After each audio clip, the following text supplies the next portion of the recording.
Hola, bienvenidos a un podcast de reflexión. Soy Víctor Miklos y los voy a hacer pensar. Hola, pues ¿qué creen? Está conmigo Pepe, ¿se acuerdan de él? Mi huésped de otro planeta. Se había ido a recorrer mundo para conocer a diversas personas y ambientes. Recordarán ustedes que tienen la libertad de formarse la idea de cómo es Pepe. Cada quien piense cómo es. Yo no les voy a describir.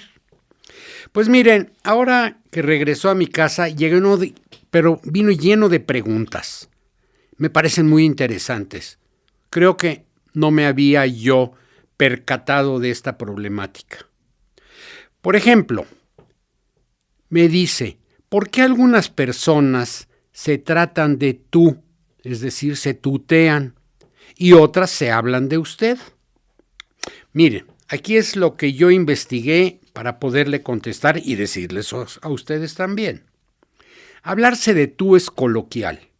Es una forma más familiar como se trata a los amigos, a los que tienen la misma categoría. En ocasiones se presenta en un trato de menor a mayor cuando la contraparte se refiere a nosotros, es decir, el abuelito nos habla a nosotros o el maestro nos habla a nosotros. Cuando las personas se tutean, de alguna manera la comunicación se simplifica.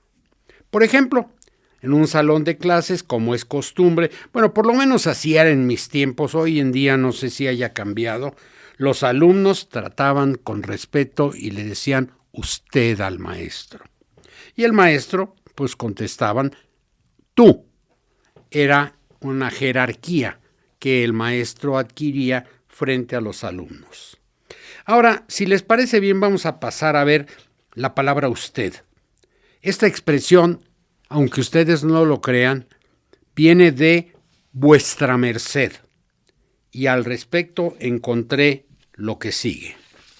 Aparición de vuestra merced y la evolución de vos. Era el pronombre de respeto de la segunda persona del singular desde los orígenes mismos del idioma. En el poema del Cid, marido y mujer se tratan recíprocamente de vos, con mutuo acatamiento y de igual modo proceden los nobles. En aquel momento inicial de nuestra lengua el tú se reservaba solamente para los criados y sirvientes y desde luego para los niños. Vuestra merced es una invención del siglo XV y en su tendencia a extremar las fórmulas de cortesía y llevarlas a cimas insospechadas de corrección y de gentileza. Ello no ocurrió desde luego sin causar sobre todo en el siglo siguiente un importante menoscabo en la palabra vos. Cuando el vos sustituyó al tú como forma de respeto, vuestra merced, tratamiento registrado en castellano desde fines del siglo XIII, se convirtió en el pronombre de cortesía de nuestra lengua, a través de sucesivas contracciones. Muchas de estas están documentadas. Vuestra merced, vuesared, vuarced, vuaced, vusted. Y se llega al actual nombre de usted. Por análogo proceso de contracción y a partir de los medievales, vuestra señoría, vuestra excelencia, llegan los actuales términos usía y vuecencia. Hay, sin embargo, otra tesis, la que defienden de que el usted viene del árabe, ustad, maestro o persona de gran habilidad en su oficio. Pero esto se sostiene mal, sobre todo porque no puede pretenderse seriamente que proceda del árabe una palabra cuyo primer uso documentado en nuestra lengua corresponde al siglo XVII. Tú es la segunda persona, vos equivale a tú. En muchos sitios de Hispanoamérica así se habla, notablemente Argentina, Uruguay y lugares cercanos. Usted se abrevia ud, que es la forma de cortesía. La elección de forma, digamos, normal tú o vos, o la de cortesía está sometida a reglas que cambian según cada país, contexto o con el paso de los años. Por ejemplo, en España, mis abuelos, esto se refiere al artículo que leí, no a mis abuelos, porque mis abuelos no vinieron de España. Aquí dice que en España sus abuelos llamaban de usted a sus padres, pero yo a mis padres ya no les llamaba de usted, ni tampoco a mis hijos y menos, porque eran menores que yo. Mire, recuerdo, y esto para variar un poco, tenía yo una persona que trabajaba en la fábrica y con la que tenía yo una relación bastante amistosa y me platicaba de sus problemas, etcétera. Y un día me dijo, mire, licenciado, tengo un problema muy serio con mi hija tiene 15 años y en muchas cosas no nos entendemos, hay algo que falla, no me entiende lo que le digo. Por ejemplo, el otro día me dijo, es que usted, y no me acuerdo qué otra cosa dijo. Le dije, ¿tu hija te habla de usted? Sí. Mira, me vas a hacer favor, vas a llegar a tu casa hoy y le dices a tu hija que de ahora en adelante te va a hablar de tú. Y eso, tú hazlo. Ok. Regresó conmigo una semana después y me dijo, licenciado, gracias. La mitad de los problemas que teníamos ya se resolvieron. Por ejemplo, ahora para dirigirse a una autoridad, alguien que tiene poder sobre ti y a quien respetas, usas el usted.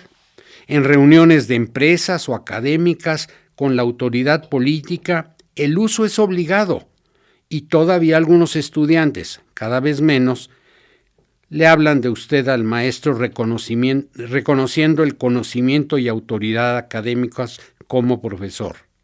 Todo lo demás, amigos, familia, reuniones informales, colegas, los cuates, en fin, todo aquello lo manejas como tú o vos, según, ya dijimos, el lugar geográfico donde se desarrolle.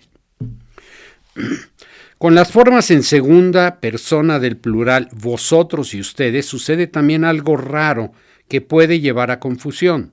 En ciertas partes de Andalucía y de Hispanoamérica y en las Islas Canarias no usan vosotros, sino ustedes.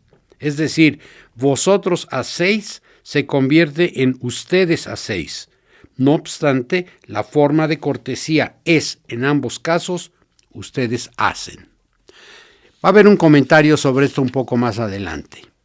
Y aquí nos dice, ¿cuándo usamos el tú y cuándo usamos el usted? En el español existen muchas formas de decir lo mismo, muchos sinónimos que tienen diferencias muy sutiles que hay que conocer para expresar un pensamiento de la forma más clara posible.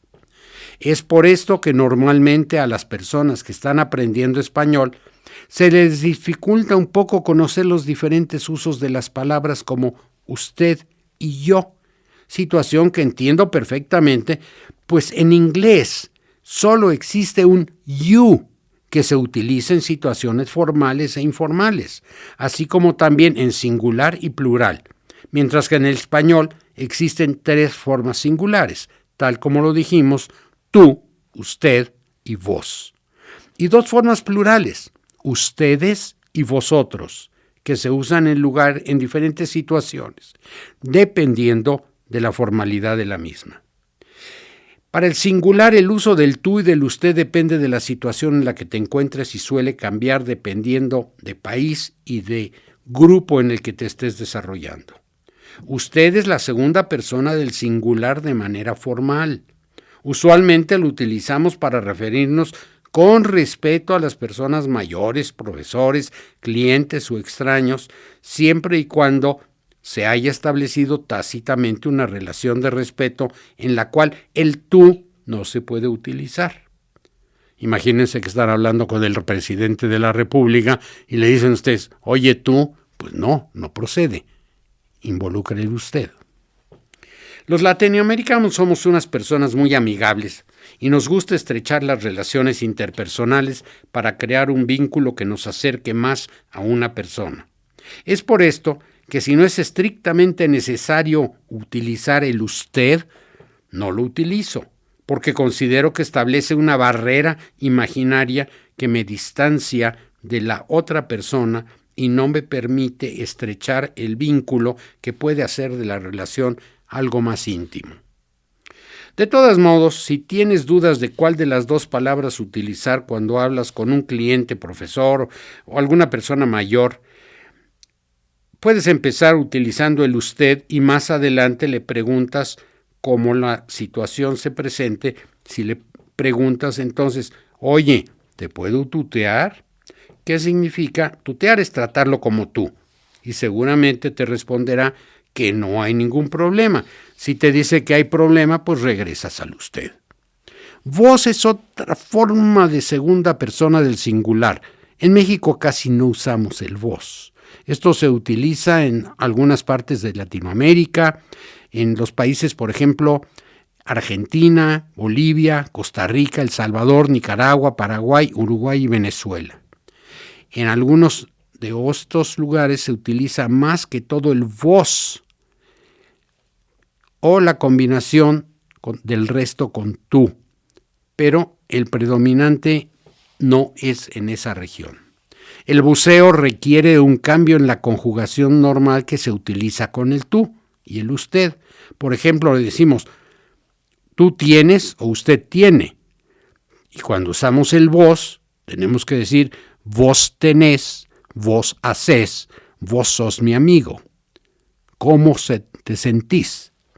También la conjugación del vos cambia en cada país y esto se puede consultar en un link de la Real Academia Española. Para el plural, el ustedes es la segunda persona del plural. En España se utiliza ustedes para referirse a más de un individuo en una segunda persona del plural de manera formal. En Latinoamérica se refiere más de un individuo en segunda persona del plural, tanto en situaciones formales como informales. Conjugación en el uso, ustedes tienen, ustedes hacen, ustedes son mis amigos, cómo se sienten. En la segunda persona del plural que se utiliza es en la mayor parte de España para el tratamiento informal. Y de hecho, también en México utilizamos mucho el ustedes. Ahora, hice un resumen de 2 artículos que publicaron.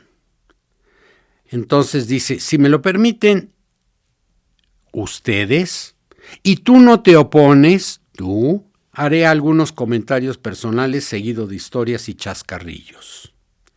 Vuestra merced se dice en inglés your grace, que se utilizaba mayormente para la divinidad y la realeza, o vuestra magnificencia. Yo creo que conforme ha evolucionado la sociedad, también la forma de comunicarse ha cambiado simplificando la relación y la familiaridad.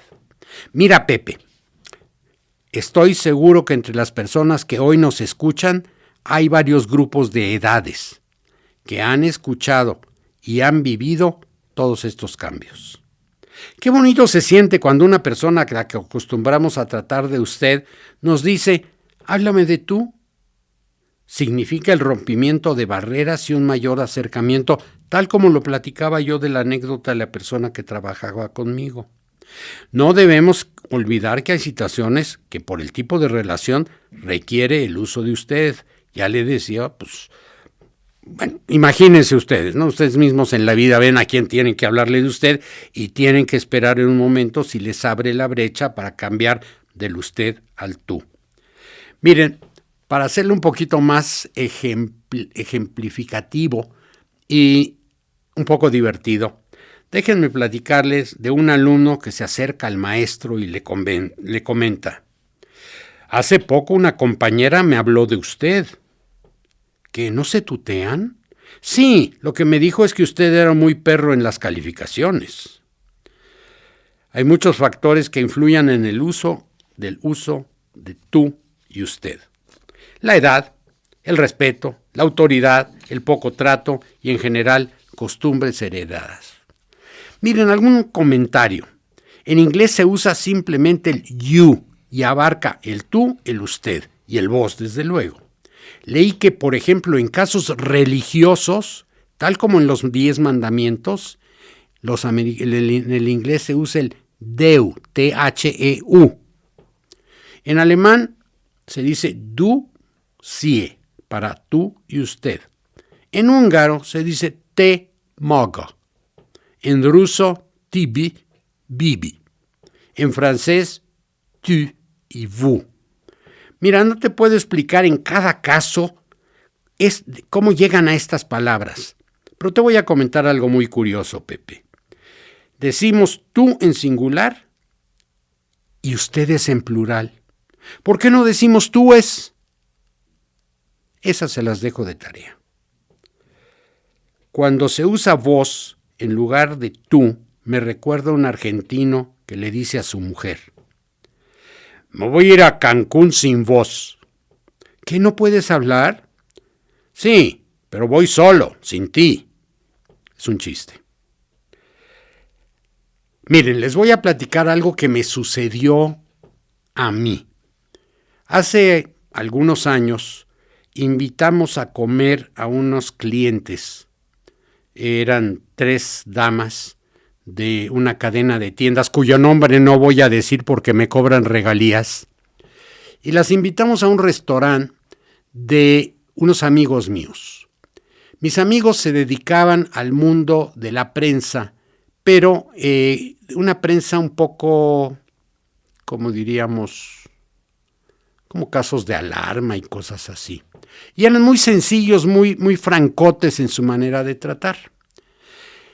Llegué al restaurante, llegaron las personas que venían a comer con nosotros y yo, desde luego, como era muy formal, a mí mi papá me enseñó a ser muy formal, yo era un adulto chiquito, pues les decía ustedes. Y ¡zas!, que llega mi cuate y agarra a la primera, le da un beso y le dice: ¿cómo estás? Y a la segunda y a la tercera. Lo trataron mejor que a mí. Eso me dejó una enseñanza. Entonces, con esto, Pepe, ¿te das cuenta? Hay un chiste, y lo tengo que platicar, espero que no haya censura aquí en este programa. Perdón, podcast. De una empresa bastante grande. Por alguna razón se jubila el director de finanzas y la empresa empieza a buscar a un sustituto. Buscan varios y no encuentran, hasta que llega uno que es idóneo exactamente para el puesto. Le dijeron: muy bien, señor, tal día. Dice: sí, nada más que yo tengo una petición. Yo los miércoles de 2 a 5, de 2 de la tarde a 5 de la tarde, me tengo que ausentar. Y eso, pues lo siento mucho. Pues no, este puesto es muy importante y no lo podemos permitir. Siguieron buscando y finalmente no encuentran, y dice el presidente de la compañía: total, los miércoles, 3 horas que no esté por aquí. Pero después de esto, que ya lo contrataron, llega un miércoles y resulta que el presidente necesita una información que solo tiene este señor. ¿Y dónde está el señor Pérez? Vamos a ponerle ese nombre. No, pues es que hoy es miércoles. ¿Y qué tiene que ver que sea miércoles? Bueno, es que recuerde que los miércoles él se va.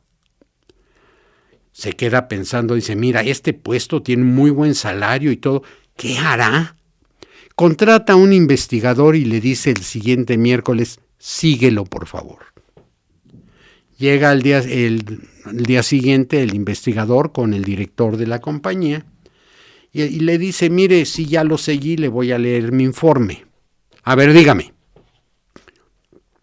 El señor Pérez salió de la empresa a las 2 de la tarde, se dirigió al garage de la empresa, tomó su automóvil, se fue a su casa. Tocó el claxon, salió su mujer, se subió al coche, se fueron a uno de esos hoteles de cortinita.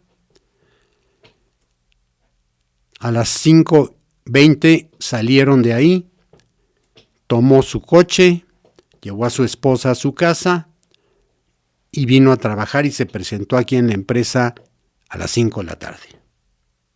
Dice: caray, no entiendo. ¿Me permite que le hable de tú? Pues está bien, hábleme de tú. Le voy a leer el informe. El señor Pérez salió de su oficina, tomó su coche y se fue a tu casa. Salió tu mujer y se fueron a un hotel. Salieron de ahí, regresó a tu casa, dejó a tu mujer y se vino a trabajar. ¿Ya ven la diferencia entre el tú y el usted? ¿Verdad que es muy interesante? Si ya conocían el chiste, perdónenme, pero a mí me gusta mucho. Con esto podemos decir que el tú y el usted sí marcan una cierta diferencia. Y tenemos que tener un sentido de percepción de cuánto usar uno y cuándo el otro. Sí, Pepe, cuando la gente se tutea, hay mucho más intimidad, hay mucha más fluidez en la información y en la relación. El usted implica un cierto alejamiento. Me sucedió, y debo confesárselos, en alguna ocasión con algún secretario de Estado, tenía yo algún asunto que tratar, y me dijo, háblame de tú. Y vieran qué bien me sentí. Espero que con esto podamos haber hablado de qué es el tú, el usted. Y luego, cuando lo conozcan, explíquenme por qué no hablamos de tú es, sino de ustedes. Yo no lo pude averiguar. Ahora vamos a tratar otro tema que tiene también que ver con el lenguaje. Y es por qué los mexicanos usamos tantos diminutivos. Me dijo Pepe, oye, no entiendo. Fui a tomarme un café y me dijo la mesera, en un momentito lo atiendo. Bueno, ¿cuánto dura un momentito? Y luego también la palabra ahorita, casita, frijolitos, Diosito. Vamos a ver las razones por las que usamos tantos diminutivos y por qué es importante preservarlos. Los mexicanos somos conocidos mundialmente por nuestra amabilidad al momento de hablar, lo cual puede parecer un vicio derivado del sometimiento colonial. Sin embargo, no todas las expresiones del español mexicano se derivan de una timidez frente a lo interlocutor. Este es el caso de los diminutivos, los cuales podrían ser una herencia del náhuatl. Yo tenía la idea que era producto de la etapa del México colonial bajo el dominio de los españoles aquí en la colonia, cuando el indígena, para congraciarse con el, llamémoslo el hacendado, como ustedes quieran, pongan ustedes el nombre que quieran, pues le hacía poquito, chiquito, bonito, para hacerlo sentir y él mismo sentirse menos importante. Pero ahora vamos a escuchar lo que yo leí. Dice, en un artículo dicen que hay una posible influencia del náhuatl en el uso y abuso del diminutivo en el español de México. El gran especialista en culturas mesoamericanas, don Ignacio Dávila Garibi, dijo que el uso del diminutivo en el español de México podría ser semejante a las formas lingüísticas del diminutivo en náhuatl. Es común escuchar casi de forma abusiva palabras como frijolitos, casitas, esposito, etc., inclusive cuando no corresponden a la realidad física del objeto de referencia. El uso del diminutivo es tal que se llega a aplicar a los adverbios, generando palabras como adiosito, favorcito, apenitas, en un momentito, inclusive palabras de mucho respeto como Dios. Hay quien habla, Diosito, ayúdame. O madre, mi madrecita linda. Y no es porque la madre sea chiquita, pero se le habla con diminutivo. Y esto es llevado al diminutivo sin que ello implique una falta de respeto o disminución. Por el contrario, son formas que reflejan una mayor veneración, cariño y familiaridad. De acuerdo a Dávila Garibi, este uso excesivo del diminutivo, sin paralelo en otros países, se deriva del intercambio cultural durante los primeros años de la Nueva España. Y sobre ello menciona, el uso del diminutivo en México es algo así como el pan de cada día. ¿Por qué? Indudablemente, creo yo, debido a la influencia del náhuatl que es tan profusamente se usa el diminutivo y necesariamente tuvieron que hablarlo los conquistadores españoles para comunicarse con los indios. El uso del diminutivo en el náhuatl. El náhuatl es una lengua donde el uso del diminutivo es de vital importancia, con distintas formas y sentidos. Generalmente a las palabras se les agregaba un sufijo que cambiaba la significación, a la vez que volvía la voz en un diminutivo. Por ejemplo, para masati, cuyo significado es venado, podían generarse las siguientes opciones. A un venadito recién nacido, o por lo menos de corta edad, se le decía mazaconeti, mientras que un venado enano sería mazatepito. Si a cualquiera de ellos se le menciona respetuosamente con amor, machatzin. Si se trata de un animal momoso, mazapil. La aplicación de los diminutivos es tan común en este idioma prehispánico que se aplica a topónimos. Por ejemplo, Mazalpilco, lugar de los venaditos. Aunque en el español actual utilizamos los diminutivos en contexto de familiaridad, en el náhuatl no es así, ya que existen palabras que siempre son usadas en esta forma. Por ejemplo, ellos son los vocablos etzintil, frijolitos, mimitzón, gatito, tepetzin, tantito. Debido a la influencia que naturalmente tuvieron los pueblos náhuatl sobre los conquistadores, es lógico que se mantuvieran formas de expresión que trascendieron el idioma. Cabe señalar que la mayoría de los evangelizadores y educadores tuvieron que hacerse bilingües para emprender sus labores, lo mismo que aquellos que se adaptaban a su nueva realidad. ¿Cómo no verse obligados a trasladar estos sentimientos? Así que ya sabes, los diminutivos tienen un valor especial, no solo en el provenir náhuatl, sino por el cariño, amor o respeto que expresan. Y aquí decían, ¿por qué los mexicanos usamos los diminutivos? ¿Has utilizado estos como pretexto de decir, ahorita, para evitar un compromiso? ¿Te has sorprendido diciendo, dame un taquito, molecito, tlacoyito, guarachito en la comida? Bueno, esto es muy probable que seas mexicano. Y la explicación del uso se encuentra en una de las raíces del país, el náhuatl, hablado por culturas como la de los mexicas y algunos otros. ¿Por qué abusamos de los diminutivos? Según cuenta el señor Dávila Garibi, una de las diferencias fundamentales entre el español hablado en México con relación a España es el abuso del diminutivo. Para nombrar casi cualquier cosa, hasta el nombre de Dios, pues las familias le enseñan a sus hijos a llamarle, ay Diosito lindo, ay Diosito. Aun cuando gran parte de la población profesa la religión católica y por lo tanto podría parecer una falta de respeto, pero no es así. ¿La explicación? Muchos nombres indígenas de diversas procedencias lingüísticas casi siempre se usan en diminutivo, y dicha costumbre ha evolucionado al grado que ni siquiera los adverbios como adiosito, por favorcito y desde luego el popular ahorita.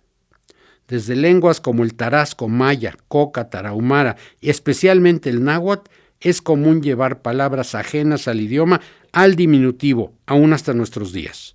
Por ejemplo, suéter es una palabra que viene del inglés y decimos, mira qué bonito suétercito te pusiste hoy. Y también es común escuchar en México varias palabras que son en inglés y nosotros las usamos con diminutivos. Este autor también explica que se trató de un fenómeno lingüístico emanado que sucedió durante la colonia de la Nueva España. Es decir, esto se habla de cuando desde la conquista de México por parte de Hernán Cortés y algunos otros españoles en Sudamérica, pero especialmente en México, hasta la época en la que llamamos la independencia de México, que empieza un proceso independiente ajeno a la relación de dependencia de la corona española. La influencia recíproca en el idioma del conquistador y del vencido era inevitable en ese tiempo. A esto se debe que, a mi modo de ver, y creo estar en lo justo, la abundancia de diminutivos en el español que se habla actualmente en México explica. Por otra parte, los hijos de los españoles avecindados en México aprendían el idioma de Castilla en labios de sus padres y familiares y lo hablaban con sus parientes y amigos criollos, hijos de peninsulares nacidos en América, y al mismo tiempo aprendían el náhuatl cuando sus niñeras y criados se comunicaban con ellos. ¿Ves, Pepe? Esto es lo que técnicamente pudiera ser una explicación del diminutivo que utilizamos con mucha frecuencia y a veces en exageración. Si ustedes van al restaurante y piden, me da un cafecito, por favor, les van a servir la taza llena, no se las van a dar más chiquita. Y si van ustedes a algún lugar y le dicen, ahorita se lo traigo, no se paren a preguntarle cuánto dura ahorita, ni cuánto dura un minutito, ni ninguna de estas cosas, porque la raíz la acabamos de estudiar. El hecho es que los mexicanos usamos muchos diminutivos. Mira, Pepe, otra cosa que te llamó la atención, por ejemplo, es la costumbre de llevar gallitos. ¿Sabes lo que es un gallito? Pues que vamos con la serenata, con las muchachas para caerles bien, para hacerlas nuestras novias o en el cumpleaños o alguna cosa así. En Guadalajara hubo un distinguido maestro de muy baja estatura, popularmente llamado Sanchitos, y un canónigo que cuando daba de limosna a los padres se le conocía como el padre Rositas, por lo que el señor era de la Rosa. En Monterrey hubo un intelectual muy popular y querido que se recuerda todavía como Gonzalitos. El abuso del diminutivo llega hasta los adverbios, que por su naturaleza son invariables. Ni el nombre de Dios se escapó, ya se los dije, le dicen papá Diosito, Diosito. Muchos nombres indígenas de diversas procedencias lingüísticas casi siempre usan el diminutivo. Este uso en México es como el pan de cada día. ¿Por qué? Pues indudablemente creo yo, así dice el autor, que es debido a la influencia del idioma náhuatl que en tan profusamente se usa el diminutivo y que necesariamente tuvieron que hablarle los conquistadores españoles para poderse comunicar con los indios. Y con eso espero poderte haber dejado tranquilo, Pepe, con el asunto de los diminutivos. Pero te tengo otra todavía que me llamaste la atención. ¿Sabes que hay una palabra que se llama sí? Sí, pero hay sí afirmativo y hay sí condicional. El modo condicional expresa una acción de la cual el cumplimiento depende de una condición. Este artículo describe el uso condicional en el español. El condicional expresa una acción que podría realizarse en función de si se cumple o no una determinada concesión. Si yo comiera más, estaría más gordo. Si yo fuera tú, no dejaría pasar esta oportunidad.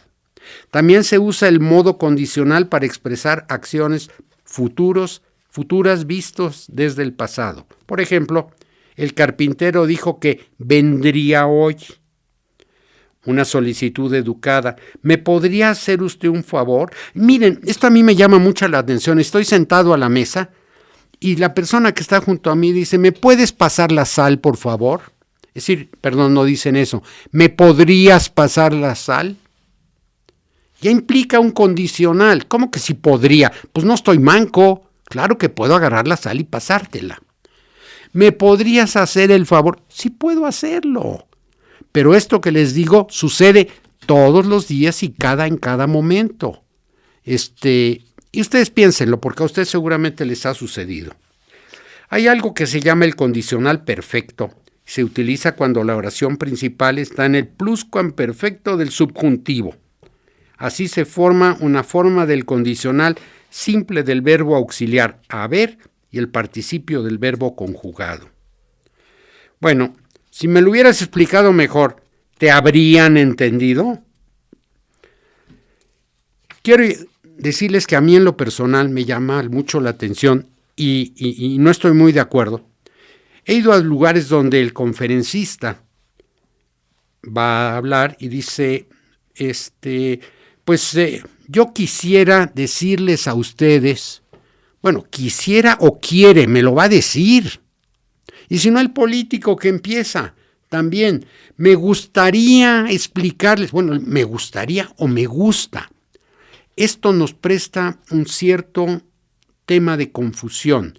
Es falta de ser muy concretos y mucho más directos. Y lo que les platico del sí, por ejemplo, esto lo aprendí yo estudiando para atenderles en este podcast a ustedes. Imagínense que a una joven guapa la quieren invitar a ustedes al cine. Y ella le preguntan, oye, ¿me llevarías al cine? ¿Me llevarías? Bueno, ¿y cuál es la condición a cambio? Y por el otro lado puede ser que ustedes les digan, ¿irías conmigo al cine? Y después de eso viene el sí. Ella contesta sí, seco, o sí, condicional. Voy al cine contigo, sí, después me llevas a cenar. Si después me llevas a mi casa. Es decir, ya hay un condicionamiento. Hay un error frecuente y llamativo en el uso del condicional que se da en las oraciones condicionales. Ocurre, por ejemplo, y aquí lo dice un autor, en Navarra, País Vasco, La Rioja y parte de Castilla la Vieja. También está presente en ciertas zonas de Hispanoamérica. Expresiones de si tendría más dinero, me compraría un coche más grande. Bueno, si tengo más dinero, me voy a comprar un coche más grande. Estos temas son habituales en muchos lugares. No me crean, pero empiecen ustedes a analizar el diálogo, la plática que tienen con las demás personas, y no les voy a decir que si me podrían hacer el favor de decirme si les gustó el podcast. Yo quiero usar concretamente. Ustedes pueden decírmelo, ustedes pueden hacerlo. Hay otro tema, por ejemplo, que hay aquí que dice, hay un valor que también recoge la gramática que se llama el condicional de rumor. Es un uso particularmente extendido en los medios de comunicación y que algunos libros de estilo desaconsejan. No lo hacen por razones lingüísticas, sino éticas. Un periódico no debe recoger rumores, sino informaciones contrastadas. Vamos a ver unos ejemplos. En el atentado habrían muerto 40 personas. Según fuentes viables, el presidente habría presentado su dimisión. Al parecer, la presidenta estaría dispuesta a reconsiderar. Se me ocurre una objeción. Creo que el condicional es innecesario para destacar que la información no es plenamente fiable. Si yo no me quiero comprometer a que fueron 40 los muertos, pues yo digo, serían 40 muertos. Nos falta concesión cuando utilizamos todos estos condicionantes. Para terminar, hay otros valores del condicional que no hemos mencionado, pero equivale al pretérito perfecto en frases como la sorpresa llegaría al mes siguiente. Si va a llegar, es llegará. Y si ya pasó, es llegó. Pero al hablar de llegaría, pues me va a dejar con una terrible duda. Amigos, espero que Pepe está muy contento, parece que ya me entendió. Ojalá ustedes también me hayan entendido y les sirva para analizar la forma de platicar, de hablar y de comunicarse de las personas, sobre todo cuando tenemos que establecer compromisos. Muchas gracias, nos escuchamos en el siguiente podcast. Que sean, no serían, muy felices.